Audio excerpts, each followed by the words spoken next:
দেখতে পারো আমার কি অবস্থা হবে, আমার কি হাল হবে, আমার কি দুরবস্থা দুর্দশা হবে। ছেলেরা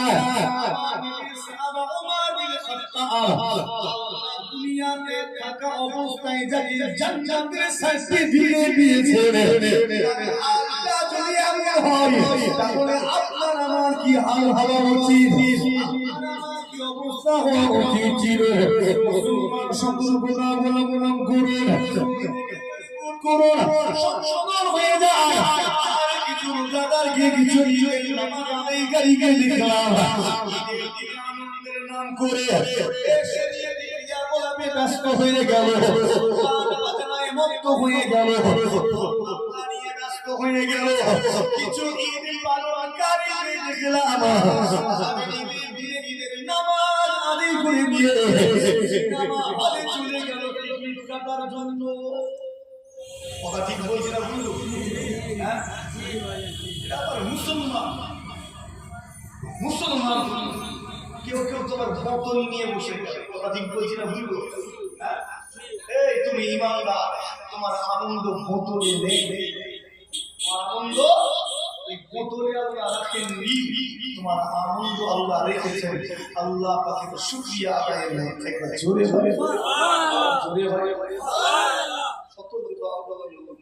একবার দরুদ শরীফ আল্লাহুম্মা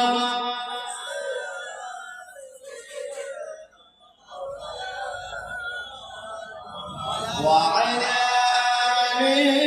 সাইয়্যিদিনা। এসো এক জামাতে ঈদগাহেতে নামাজি পড়ি ভাই, এসো এক জামাতে ঈদগাহেতে নামাজি পড়ি ভাই, যেন সব মিলে পরকালে নাজাত পেয়ে যায়। আল্লাহুম্মা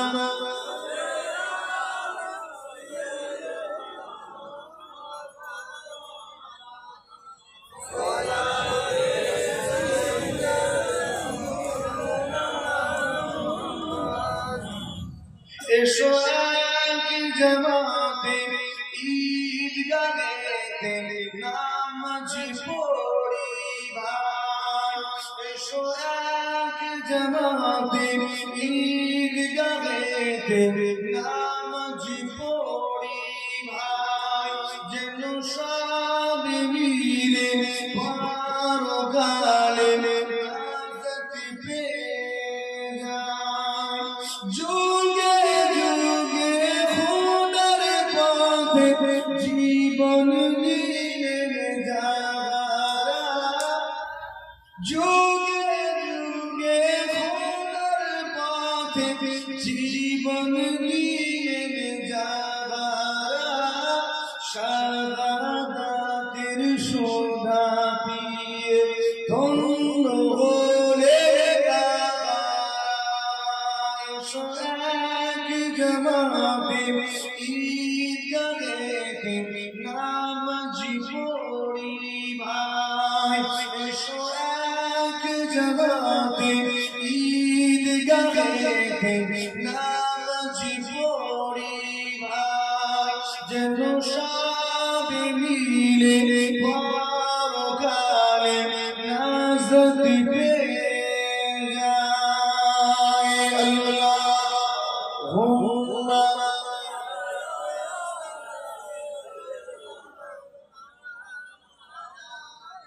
ওয়া আলা সাইয়্যিদিনা। আমার দিনদারি মুমিন মুসলমান দিনদারিরা, আমার মুরব্বী আলোচনা করতে করতে এই বিষয়ে অনেকটাই বলে দিলাম। এই বিষয়ে বললে কোনো ব্যাপার নেই, অনার্সের কাজে এই বিষয়। আর আমি যেখানে দেখি সাবজেক্ট আলোচনা করার চেষ্টা করি যাতে মানুষ কিছুটা জানতে পারে। আচ্ছা, আপনাদের শেষ বেলা একটু জিজ্ঞেস করি, বলে ঈদ প্রথম কবে শুরু হয়েছিল, কত সালে, না? আমরা খুশি করছি, আনন্দ করছি। তো কবে শুরু হবে একটু জানার দরকার আছে না নেই? করোনা ছেড়ে দিয়ে ঈদ প্রথম শুরু হয়েছিল 624 খ্রিস্টাব্দে। কত খ্রিস্টাব্দে? 624 খ্রিস্টাব্দে। আমার নবী পাক সাল্লাল্লাহু আলাইহি ওয়াসাল্লাম, একটু ইতিহাসগুলো একটু সংক্ষেপে বলে নিচ্ছে। আমার নবী পাক সাল্লাল্লাহু আলাইহি ওয়াসাল্লাম, আচ্ছা এই মা বোনেরা, আমি প্রথমেই বলেছিলাম যে আপনারা আপনাদের বসার ব্যবস্থা করা হয়েছে, সেখানে গিয়ে বসেন। মহিলারা, মা বোনেরা যারা ঘোরাফেরা করছেন, অনুরোধ করছি, এর আগে একবার বলেছি আপনাদের সামনে দুপুরে তারা রেডি রাখি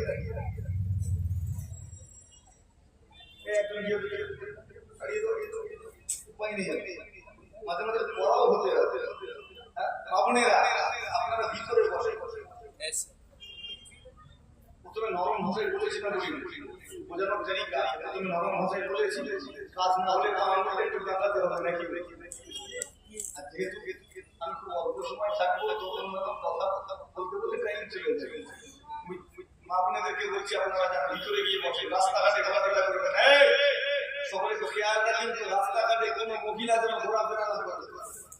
এরা নিজেরাও বসবেনি আর বিশৃঙ্খলা তৈরি করবে, পরিবেশটাকে নষ্ট করবে। জলসা এসেছেন আলহামদুলিল্লাহ, ভালো কথা, যান গিয়ে বসে জলসা শুনে। যেমন সামনে এখানে পুরুষ মানুষ কত সুন্দর বসে জলসা শুনতে, ঠিক না?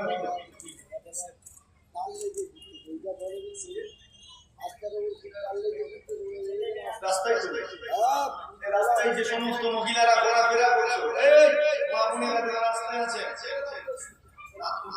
এখন যদি রাস্তায় করে 10:30 বাজে, এদের গার্জেন একটু ভালো কথা বলতে বলতে,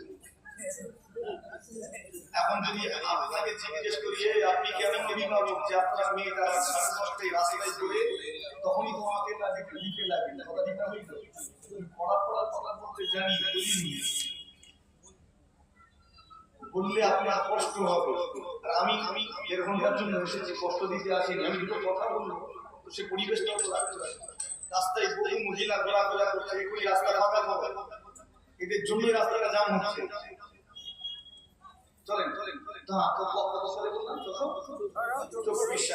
আমার নবী পাক সাল্লাল্লাহু আলাইহি ওয়াসাল্লাম যখন মক্কা থেকে মদিনাতে হিজরত করলেন, হিজরত করার পরে নবী আমাদের মদিনার আনসারী সাহাবারা তারা একদিন খুব সুন্দর খেলাধুলার আয়োজন করেছে, আনন্দ করছে, খুশি করছে। খেলাধুলার আয়োজন করেছে, সব দাওয়াত দিয়েছে আত্মীয় স্বজনকে, নানান রকমের পদ রান্না করেছে, খাবারের আয়োজন করেছে, বিশাল খুশির ব্যাপার। আমার নবী সাল্লাল্লাহু আলাইহি ওয়াসাল্লাম জিজ্ঞেস করলেন, হে আমার আনসারী সাহাবারা, কি ব্যাপার আজকে তোমরা এরকম আনন্দ করছো কেন, খুশি করছো? কারণ দেখি নিশ্চয়ই কোনো কারণ আছে, বিনা কারণে তো কোনো আনন্দ করছো। তো বলে রাখি, আইয়ামে জাহেলিয়া যুগের মানুষেরা বছরে 2 দিন আনন্দ করত, উৎসব পালন করত। কটা দিন? বছরে 2 দিন। একটা দিনের নাম হলো নওরোজ, আর একটা উৎসবের দিনের নাম হলো মেহেরজান। ইতিহাস যারা পড়েছেন তারা জানেন, একটা আনন্দের দিনের নাম কি বললাম? নওরোজ, আর একটা মেহেরজান। এই 2টা উৎসবের দিন ছিল, তারা বছরে এই 2টা দিন খুব আনন্দ করত, খুশি করত। আমার নবী জিজ্ঞেস করলেন, কি ব্যাপার আনন্দ করছো? আমার নবী সাল্লাল্লাহু আলাইহি ওয়াসাল্লাম আনসারী সাহাবা হুজুরকে জিজ্ঞাসা করলেন, আমার আনসারী সাহাবারা, কি ব্যাপার আজকে দিনে তোমরা এরকম আনন্দ করছো, খুশি করছো, সুন্দর আয়োজন করেছো, কি ব্যাপার? ওই সমস্ত মদিনাবাসীরা সাল্লাল্লাহু আলাইহি ওয়াসাল্লামকে জবাব দিয়েছিলেন, জানিয়েছিলেন,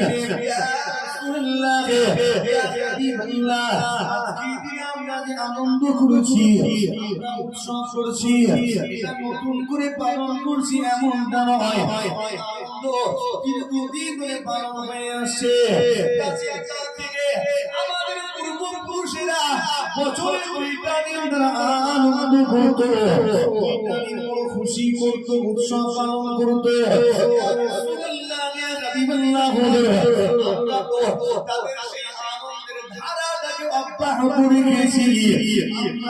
সেই জন্য আজকে আনন্দ করেছি, খুশি করেছি।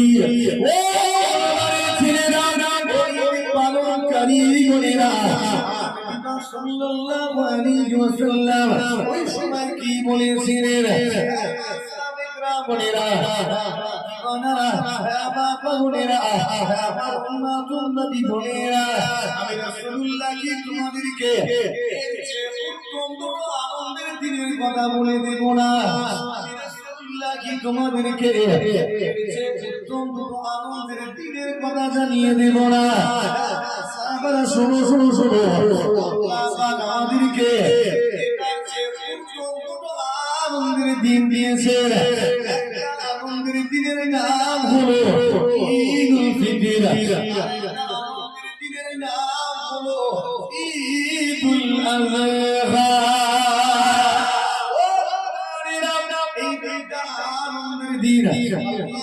আপনারা আমার জন্য দিয়েছেন আপনি এই দিনে আনন্দ করব খুশি করব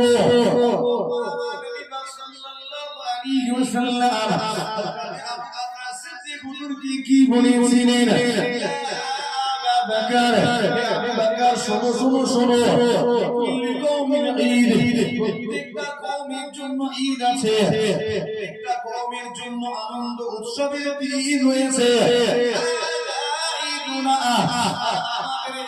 ঈদ হলো এটা ঘোষণা দিলেন صوموا في هذه الأيام صوموا في هذه الأيام فإنها أيام شرب عقل وبيان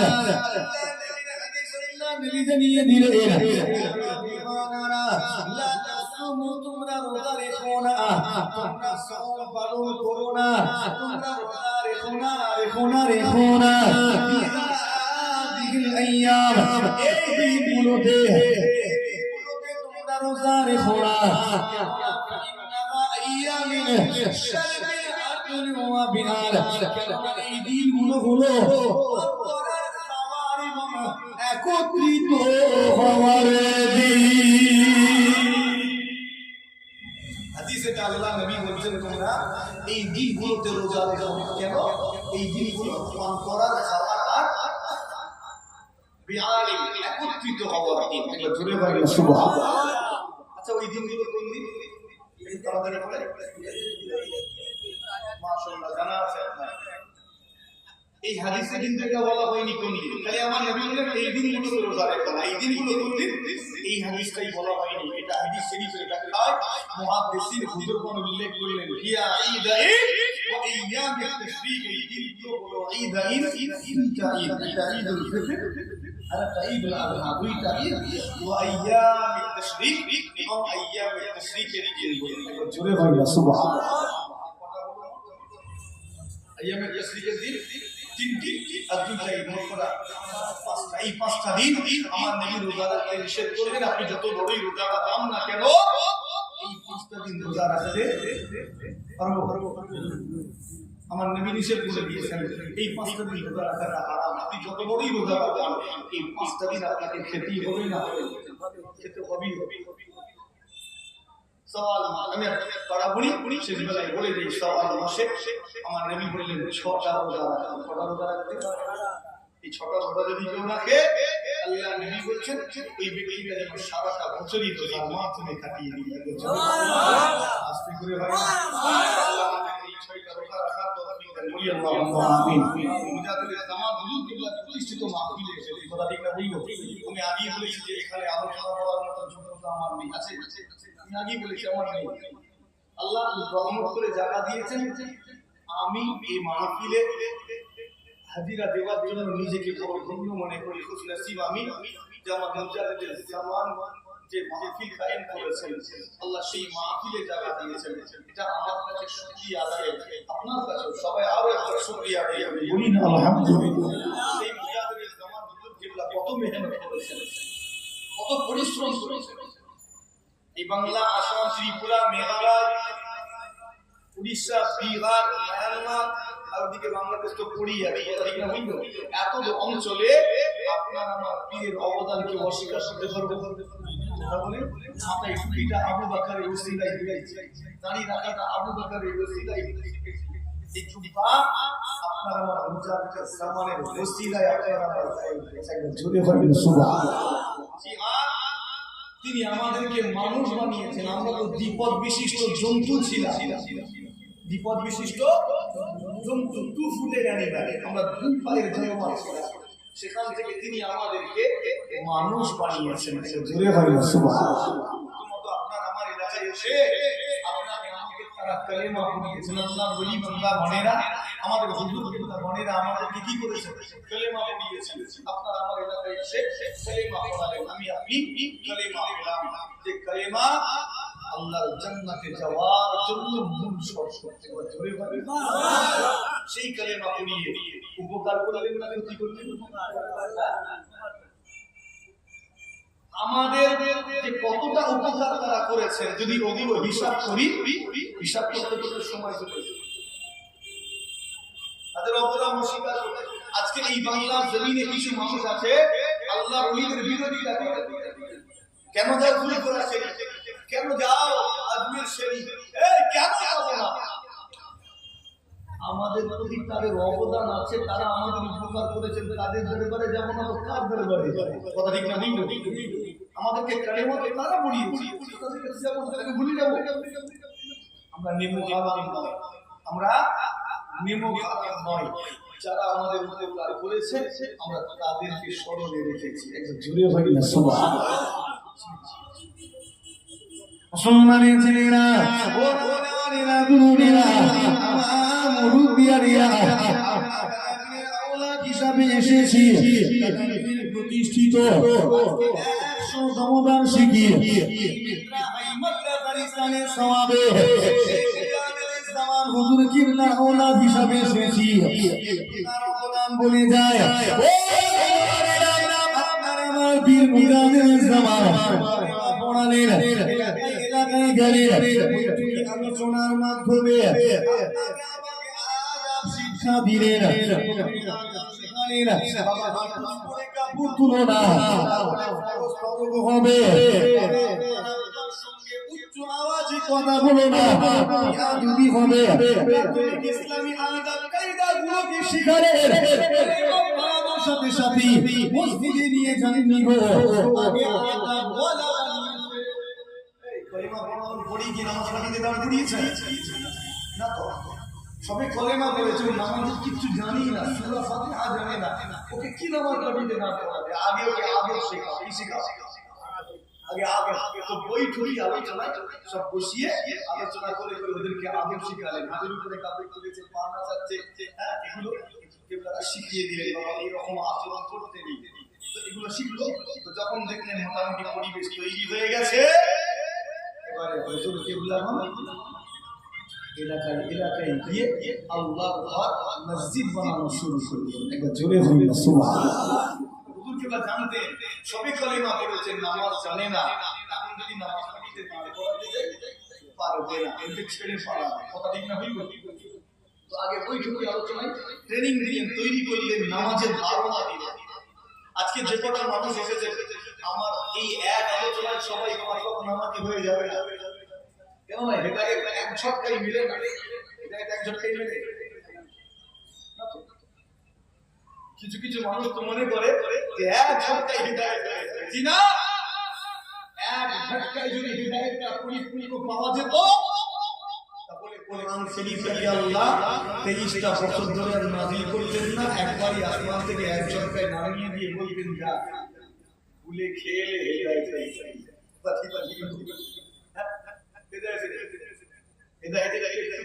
ধীরে ধীরে মদ এক ঝটকায় হারাম হয়নি, 5টা স্টেজে মদ হারাম হয়েছে। প্রথমে নেগেটিভিটি গুলো, মদের খারাপ দিকগুলো বলা হলো, যে মদ খেলে ক্ষতি হবে, রোগ হবে, ব্যায়াম কমে যাবে, সব বলা হলো। কথা বুঝতেন? ওই মানুষগুলো ছোটবেলা থেকে মদ্যপান করে, ওদেরকে কালেমা পড়ার পরে যদি আমার নবী বলতেন মদ হারাম আর খাবিনি, ওরা ইসলাম ছেড়ে দিত, মদ ছাড়ত। কথা ঠিক বুঝি না? বলি ইসলাম ছেড়ে দিত, মদ ছাড়ত। তো এখানে কৌশলটা আল্লাহ আমাদের শিখিয়ে দিলেন যে জোরে চাপ দামি ভেঙে যাবে, একটু একটু করে সরিয়ে সরিয়ে কাজ করে। তো প্রথমে বললে মদ খেলে জ্ঞান কমে যাবে, শরীরে রোগ হবে। এতদিন ওই মানুষটা মদ্যপান করতো, কোন রকমের খটকা লাগলো না, ধরলো আর মেরে দিলে। আর এবার এই কথাগুলো শোনার পরে যখন ক্লাসটা ধরেছে তখন চিন্তা করছে খাবো, রোগ হবে, খেলে রোগ হবে, খেলে জ্ঞানে কমে যাবে। এতদিন হতো না, কিন্তু এখন খটকা লাগা শুরু হয়েছে। প্রথমে এভাবে যখন পরিবেশ তৈরি হয়ে গেল তখন আল্লাহ আয়াত নাযিল করলেন, লা তাকরাবুস সালাত ওয়া আনতুম সুকারা। এই মদ্যপ অবস্থায়, নেশাগ্রস্ত অবস্থায় নামাজের ধারে কাছে যেও না। একটু জোরে বলবেন সুবহানাল্লাহ। তখনও কিন্তু পুরোপুরি হারাম হয়নি, ধীরে ধীরে এরকম কন্ট্রোল করা যায়। তো অন্য সময় খাচ্ছ কিছু আর বলা হবে না, কিন্তু যখন নামাজ পড়বে তখন যেন নেশাগ্রস্ত অবস্থায় খেলে। যখন মোটামুটি ফের পরিবেশ তৈরি হয়ে গেল, আল্লাহ একদিন আয়াত নাযিল করলেন, পুরোপুরি মদকে হারাম করে দিলেন। একটু জোরে বলবেন সুবহানাল্লাহ। মুশফিকিন সিদ্দিকীর এক ওয়াজে সবাই পাঁচ ওয়াক্ত নামাজি হয়ে যাবে না। এবারে তাকে ছটকায় মিলে না, একটু একটু করে ধীরে ধীরে মুসলমানের ছেলেরা, আপনারা নবীর মুজাহিদ জামান আবু বকর সিদ্দিক দাদা হুজুর পীর কিবলা রাহমাতুল্লাহ আলাইহি আল করে জানতেন সবে কালেমা পড়েছে, নামাজি হতে পারবে না। তৈরি করো, কিবলা তৈরি করলেন, তৈরি হয়ে গেল। আল্লাহ পাক মসজিদ বানানো শুরু করলেন। অনুসন্ধান করলে হুজুর কিবলার বানানো মসজিদটা আপনি দেখতে পাবেন, কিবলার বানানো মসজিদ দেখতে পাবেন। হুজুর কিবলার বানানো মসজিদ এই বাংলা জমিনে আজ মাথা উঁচু করে দাঁড়িয়ে রয়েছে। আমি আপনি সেই মসজিদে গিয়ে নামাজ আদায় করব, জন্য অন্যতম শরীয়তের প্রাথমিক লেভেলের কিছু জ্ঞান দরকার। সূরা ফাতিহা জানা দরকার, সূরা মিলাদে হবে জানা দরকার। মসজিদের পাশেই খুলে দিলেন মক্তব। আর আপনার বাড়ির ছেলেগুলো ওই মক্তবে গেল, অর্জন করল, যে আসমানে গিয়ে কোরআন শরীফটাকে তিলাওয়াত করা শিখে নিল। বাড়িয়ে দিলেন বিভাগ, রেখে দিলেন বিভাগ। সেগুলো সেখানে গিয়ে জ্ঞান অর্জন করে হয়ে গেল।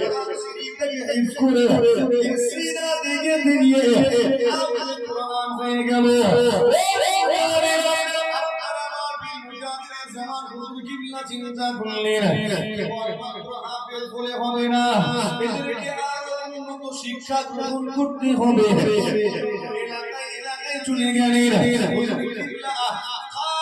মাদ্রাসা নির্মাণ করলেন, সিরিয়াল মাদ্রাসা, টাইটাল মাদ্রাসা, হাই মাদ্রাসা নির্মাণ করলেন।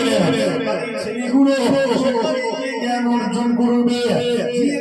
রেখে দিন আপনার আমার বাড়ির ছেলেগুলো মাদ্রাসায় গেল, মাদ্রাসায় গেল, মাদ্রাসায় গেল, মাদ্রাসায় গেল, জ্ঞান অর্জন করে মৌলানা হলো, মুফতি হলো, মুহাদ্দিস হলো, মুফাসসির হলো।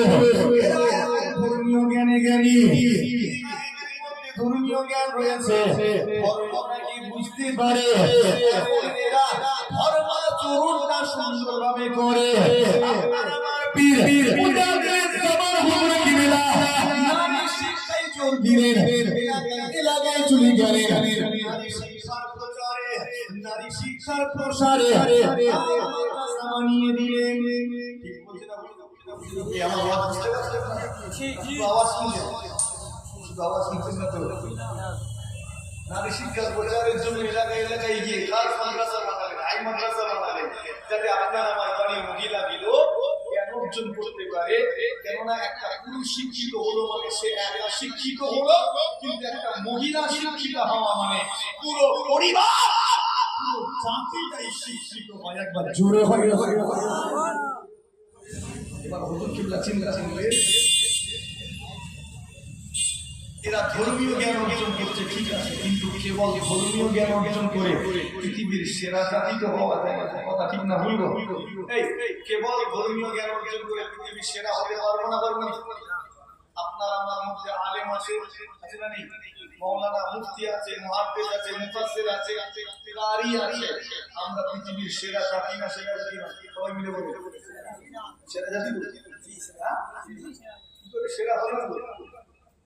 তাহলে আমি কুয়ায় থাকি, আপনি কুয়ার ব্যাগ, কুয়াতে আছে তাই মনে করছেন আমি সেরা। যদি একবার পুকুরে ছেড়ে দিলে তো কেমন হয়ে যাবে? ওখানে গিয়ে দেখবেন আপনার চেয়ে আগে রয়েছে সব।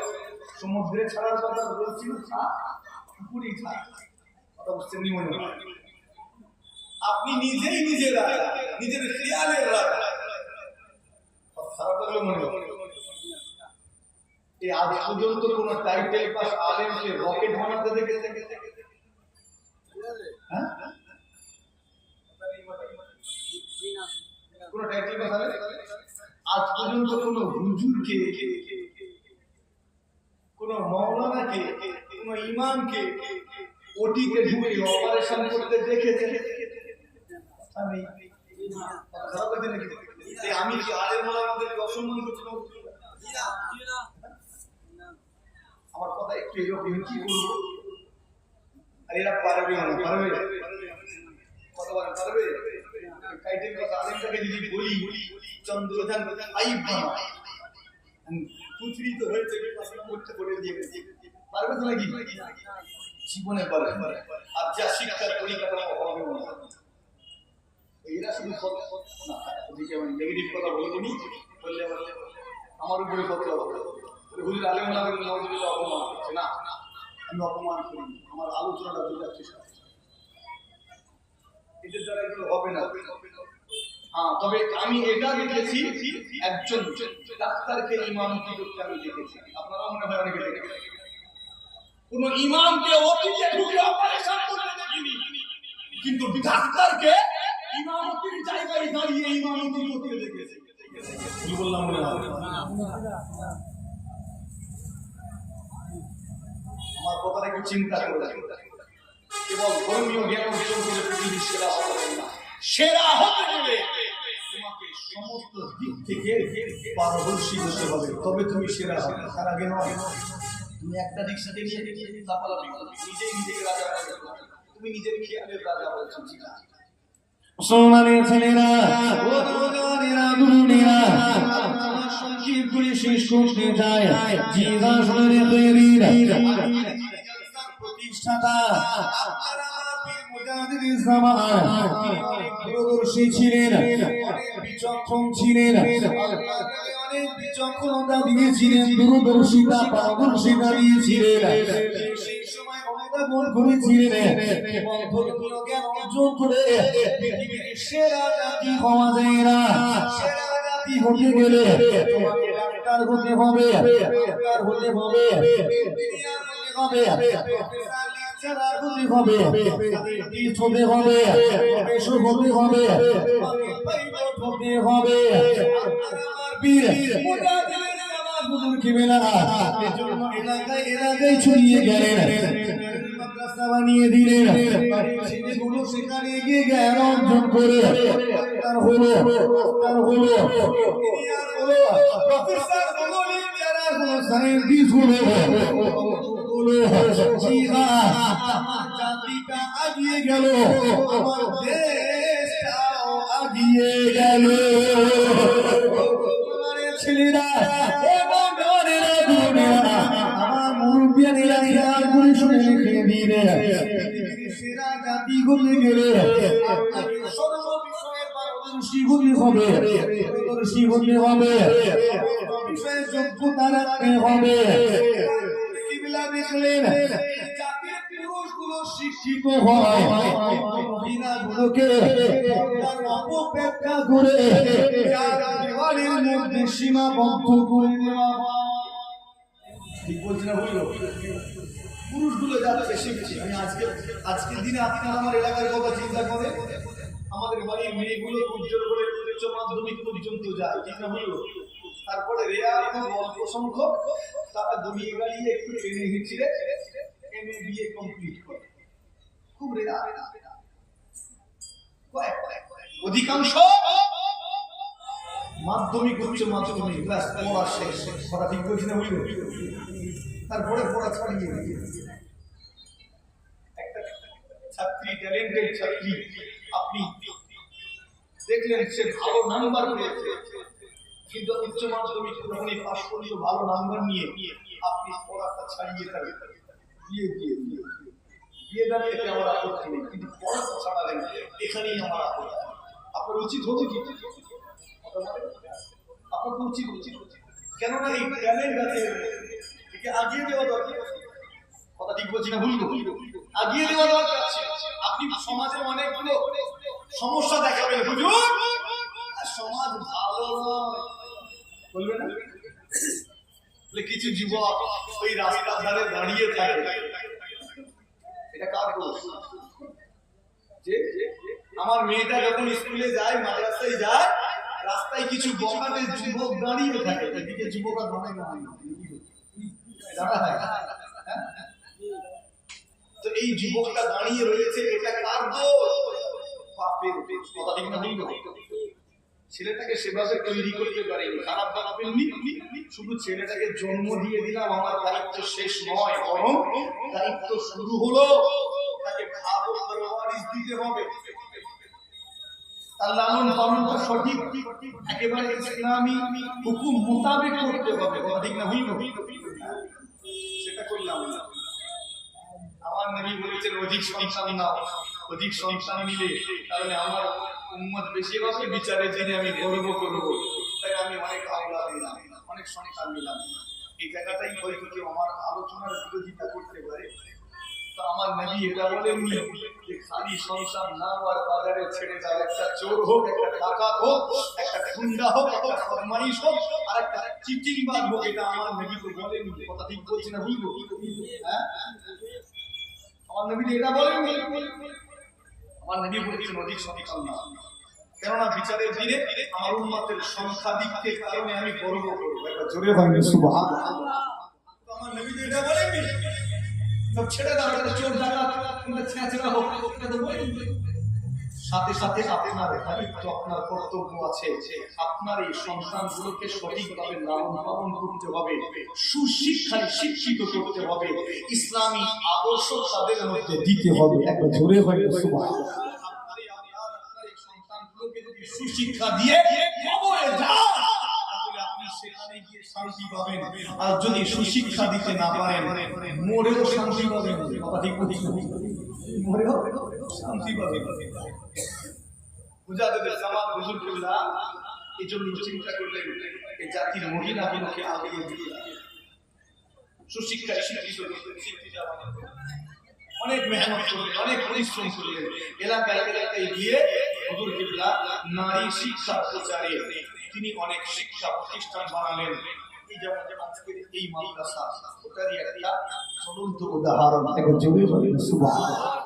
কিবলা জীবনী যারা করেছেন খেয়াল করবেন, ওল্ড স্কিম মাদ্রাসা, নিউ স্কিম মাদ্রাসা, হুজুর কোন দিকটাই বাদ দেননি। তাকে আল্লাহ মুজাদ্দিদ করেছেন, আর মুজাদ্দিদ মানে প্রত্যেকটা সেক্টরে তার অবদান, তার ছোঁয়া থাকবেই থাকবে। একবার জোরে বলেন।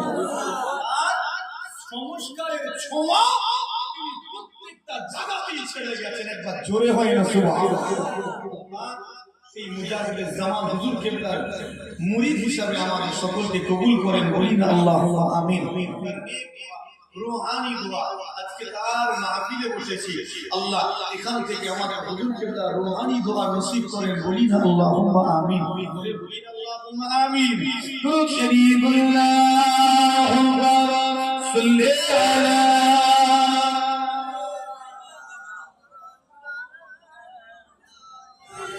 ওয়া আলা আলি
وعلى سيدنا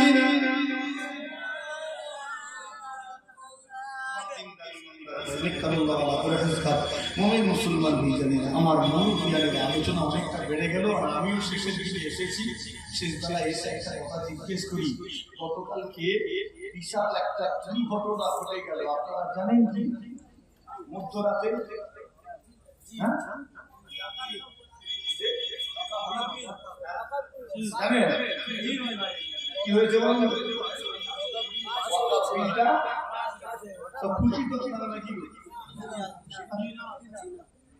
এখনো ভাগ করবেন না, এখনো টুকরো টুকরো দলে ভাগ হবেন না, হয়ে যাবে কি করে? আপনার অস্তিত্ব শেষ, শেষ বেলায় এসে তাই বলে যায় আপনার অস্তিত্ব শেষ, আপনার ঐতিহ্যটাও শেষ, কোনোটাই আর বাকি নেই, পুরা উঠে গেছে। কি বললাম? যান এখন উজু করে ওই মসজিদে গিয়ে নামাজ পড়ে না দোয়া এটা নাকি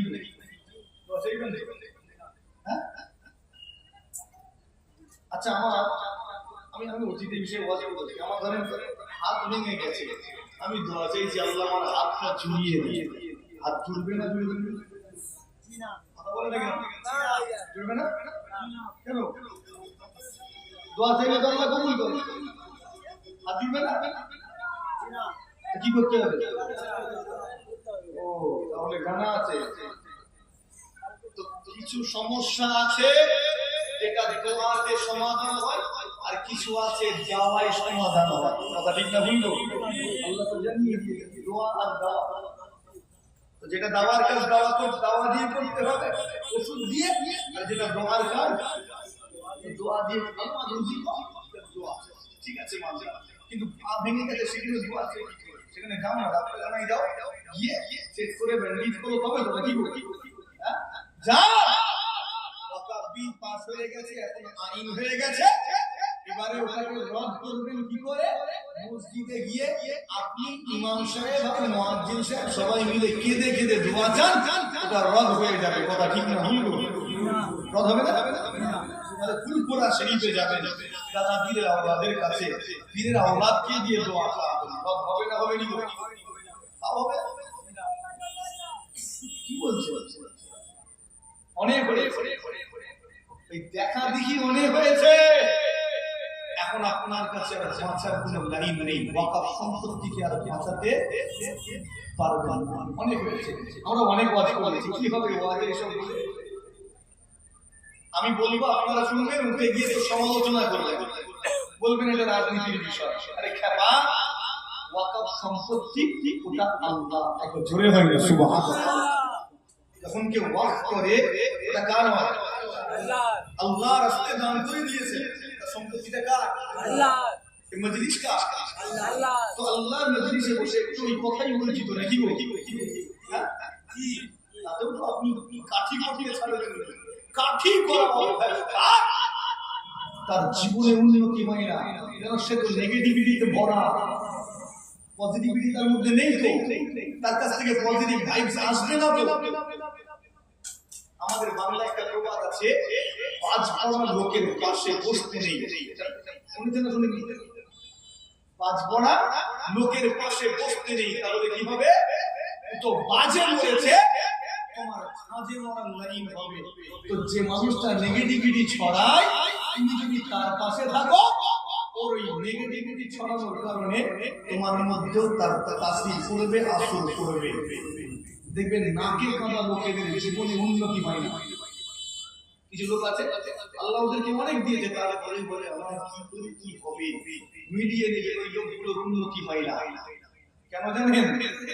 তো নিজে কখনো আল্লাহ শুকরিয়া আদায় করেনি, এই জন্য আল্লাহ। আর একটা গরিব মানুষ ছিল, সে কিন্তু নামাজ পড়তো, আল্লাহ শুকরিয়া আদায় করতো, দেখবেন আল্লাহকে দিয়েছে, এমন দিয়েছে পুরো ভরিয়ে দিয়েছে। এবার নেগেটিভিটি ছড়ানোটা বন্ধ করো। বিল পাস হয়ে গেছে, এখন আইন হয়ে গেছে। এখন যদি তোমার কবরস্থানে এসে বলে এই কবরস্থানে আগামী 3 মাস পুরো কবর দেওয়া যাবে না, তোমার চাচা, তোমার বাপের, তোমার দাদর কারো ক্ষমতা নেই ওই কবরস্থানে গিয়ে এক কোদালে মাটি করে যদি খোঁড়ো তুমি আইন অমান্যকারী হয়ে যাবে। কথা ঠিক বলছি না বললো? মসজিদ ওয়াকফ সম্পত্তির আন্ডারে এখন আপনি আপনাকে এসে বললো অনির্দিষ্টকালের জন্য এই মসজিদের নামাজ বন্ধ থাকবে। এখানে যে কজন বসে আছি ভারতীয়, আপনার মাদ্রাসে ক্ষমতা নেই ওই মসজিদটাই যে তালা খুলে নামাজ পড়বে, ক্ষমতা নেই। কেন? ওটা আইন হয়ে গেছে। এখন এটাকে রাত করা আপনার কাছে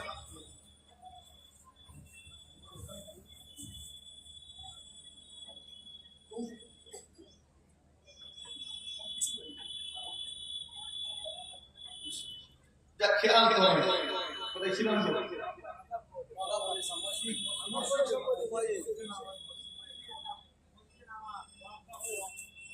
বিষয়ে আলোচনা করছি। যেটা বলতে চেয়েছি, আপনার কাছে রাস্তা কটা? একটা রাস্তা। প্রতিবাদের আনতে হবে। আর হ্যাঁ, মুসলমানকে প্রতিবাদ করাটা শিখতে হবে। কেননা এই টিভিওয়ালা গাড়িওয়ালা গুলো প্রতিবাদ করতে জানে না, এরা পাগলামি করতে জানে, ভাঙচুর করতে জানে, আঙাড়িপনা করে প্রতিবাদের নামে। ঠিক প্রতিবাদ করতে জানি না আমরা, তো পাগলামি করি রাস্তায়, প্রতিবাদ করা জানি না। প্রতিবাদে নামে শান্তিপূর্ণ প্রতিবাদ, শান্তিপূর্ণ আন্দোলন। আপনাকে আমার কথাটা ভালো করে বুঝতে হবে। জি হ্যাঁ, কেমন প্রতিবাদ একটু শিখে নিতে হবে ওই সমস্ত কৃষকদের কাছ থেকে। কিছুদিন আগেই ঘটে গেল পাঞ্জাবে, ওই কৃষকেরা সেই দিনে কৃষক আন্দোলন করে পৃথিবীর ইতিহাসে সর্ববৃহৎ সময় ধরে চলা একটা আন্দোলন। সে আন্দোলনে তারা অংশগ্রহণ করে আন্দোলনে সফল হয়েছে। তোমাকে তার চেয়ে বড় আন্দোলন করতে হবে। কেননা তুমি যে আন্দোলনটাকে টার্গেট করছো, ওই আন্দোলনে এখন তারা অভ্যস্ত হয়ে গেছে। ওই আন্দোলনে এখন হবে না, হচ্ছে বৃহৎ আন্দোলনে নামতে হবে। তবে তোমার ওটা যেন আন্দোলন নয়, ভাঙচুর নয়, পাগলামি নয়। কথা বুঝতে পারছেন? আপনার পাশে অন্যান্য সম্প্রদায়ের মানুষকে খ্যাপানো যেন না হয়। এরা এক শ্রেণী চাইছে এই দেশটাই অশান্তি লাগালে এতদিন ধরে হয়নি, ফিরে ওঠেনি। এবার কি করবো? এমন একটা কাজ কর যেন এরা সহ্য করতে না পেরে লাফায়। যখনই লাফাবে অন্যান্য সম্প্রদায়ের মানুষ আছে তারা অতিষ্ঠ হয়ে যাবে। অতিষ্ঠ হয়ে বলবে টুপিওয়ালারা এমন, গাড়িওয়ালারা এমন, মুসলমানেরা দোষ দেবে। এরা যেখানেই যাবে অশান্তি করবে। অথচ কামড়েছো তুমি। আমাকে কেন কামড়ালে? কে বলেছিল আমার উন্নতি করতে? তুমি আমার উন্নতি করবে এটা আমি কল্পনাতেও আনতে পারি না। কেন? কেননা যারা মসজিদে জায়গা হচ্ছে না বলে একটুখানি কাতারটা বেড়ে রাস্তায় চলে গেলে যারা লাথি মারে তারা নাকি আমার উন্নতি করে। কথা ভাবা যায়? কথা বলছেন? কথা ভাবা যায়? তোমাকে কে বলেছিল এমন উন্নতি করতে? তালাক কথা তুলে দিয়ে কে বলেছিল এমন? আমরা তো এরকম উন্নতি চাইনি। যে উন্নতি করলে বাস্তবে উন্নতি হবে। চাকরি দাও না, ওরা চাকরি দিয়েছে। কথা খারাপ লাগছে নাকি? এই জলসা মাহফিলে এসে যে নজরুল্লাহ রাজনীতি করতে আসিনি, ওটা আমি করিও না। কিন্তু আমি আমার জাতির উন্নতির কথা বলবো না, বলবো এই জন্য এটা বলছে তোমাকে আরো বৃহৎ আন্দোলনে আনতে হবে। হ্যাঁ, এতে তোমার জানা যেতে কিছু কান নেই তো। দোকানে গিয়ে বসতে হবে, বাজারে গিয়ে বসতে হবে, আমাকে দোকানদারি করতে হবে, মাঠে যেতে হবে। তাহলে তুমি প্রতিবাদে শুনি, আন্দোলনে শুনি। কেননা যারা পিছু টান আছে ও পিছনেই যাবে, সামনে যাবে না, ও আগাতে পারবে না। এমন লোক দরকার নেই। যারা পিছু টান নেই সে এসো আন্দোলনে নামো, প্রতিবাদে নামো। বিশাল আন্দোলন দরকার। হ্যাঁ, শান্তিপূর্ণ আন্দোলন, সংবিধান মেনে আন্দোলন করতে হবে। দেখবেন আপনার আন্দোলনে যদি তীব্রতা থাকে আল্লাহ সফলতা দেবেন। এই বিলটাও রদ হতে বাধ্য হবে। একবার জোরে হয় না সুবহানাল্লাহ? জোরে হয় না সুবহানাল্লাহ? অলরেডি অনেকগুলো সংগঠন নেমেছে। এই কে দেখেছে দেখা দরকার দরকার নেই, ইস্যুটা দেখেন। কি দেখেন? ইস্যু। কোন ইস্যুতে যাচ্ছে?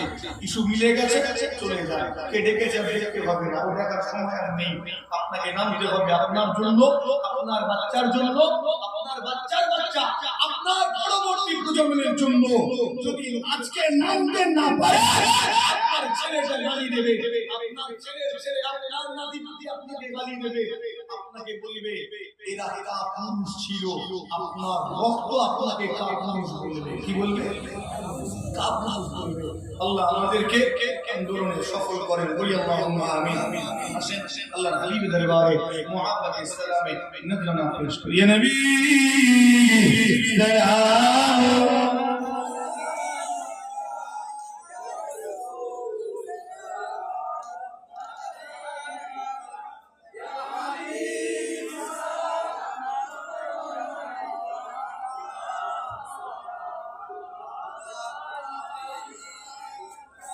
আমি বিদায় নেব, বিদায়ের কালে একটু সদস্য ডেকে নেব সামনের দিকে, একটু আসেন করে। একদম পেছনের দিকে বহু মানুষ আছেন, এই দিকে বাম দিকে পেছনের দিকে অনেক মানুষ আছেন। যাবার সময় একটু মজলিসটাকে গুছিয়ে দিয়ে দেন, দেখতেও ভালো লাগবে, সৌন্দর্য বাড়বে। পেছনে যে মানুষগুলো দাঁড়িয়ে আছে আমি জানি না ওখানে আওয়াজ ক্লিয়ার হয়ে হচ্ছে কিনা, একটু সামনের দিকে আগিয়ে আসেন। অনেক বয়োজ্যেষ্ঠ মানুষ আছেন, মুরব্বী মানুষ আছেন, একটু সামনের দিকে আগিয়ে আসি। একদম পেছনে যারা আছে যে একটু সামনের দিকে আগে আগে আসে, এদিকেও যারা আছে পেছনের দিকে, এই যুবক ভাইয়েরা আগিয়ে এসো, সামনের দিকে আগিয়ে এসো। সালাম পড়বো আল্লাহর হাবিবের দরবারে মুহাব্বতে উচ্চ আওয়াজটা দেখে নেব। নারে তাকবীর, নারে তাকবীর। সিলসিলায়ে হক মুজাহিদের জামান, দাদা পীরের হক সিলসিলা, দাদা পীরের প্রতিষ্ঠিত বাৎসরিক ইসলামী সাওয়া, আমার দাদা পীরের প্রতিষ্ঠিত নেত্রা আই মাদ্রাসার বাৎসরিক ইসলামী সাওয়া।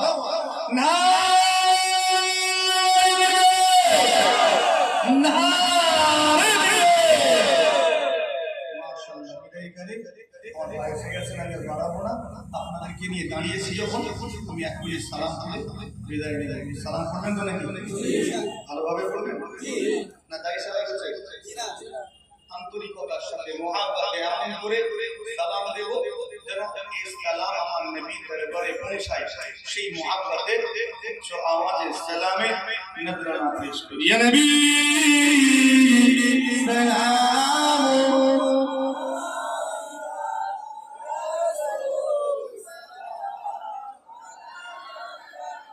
ইয়া হাবিব সালাম।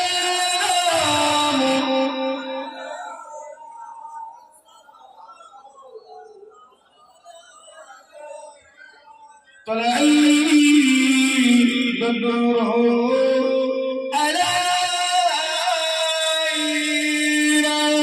ينسني بآتي وداعي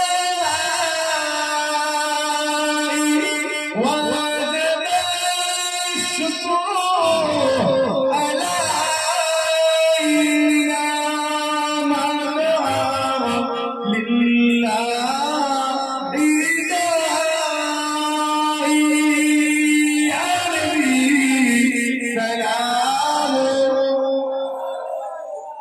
يا رسول سلام، يا حبيب سلام،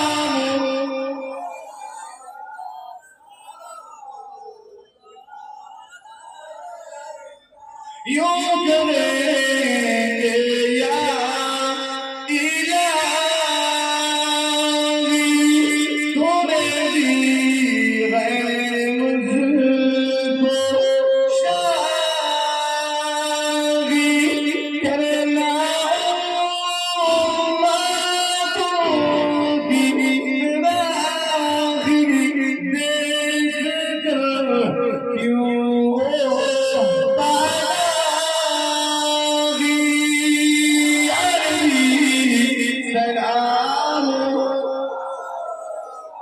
يا رسول سلام،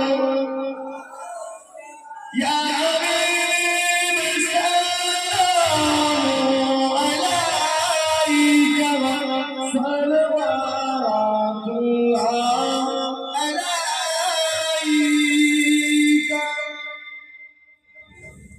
ভাই এসেছেন আলোচনা রাখবেন। আমরা একই সঙ্গে পড়াশোনা ক্লাস ফ্রেন্ড মাশাআল্লাহ ওয়াজ নসিহত করেছেন আমার যারা মৌলানা মেজান একই সঙ্গে সব কবুল করে আলোচনা রাখবেন। ধীরে ধীরে ভাবে আলোচনা শুনবেন। আমি বিদায় নিচ্ছি। আসসালামু আলাইকুম।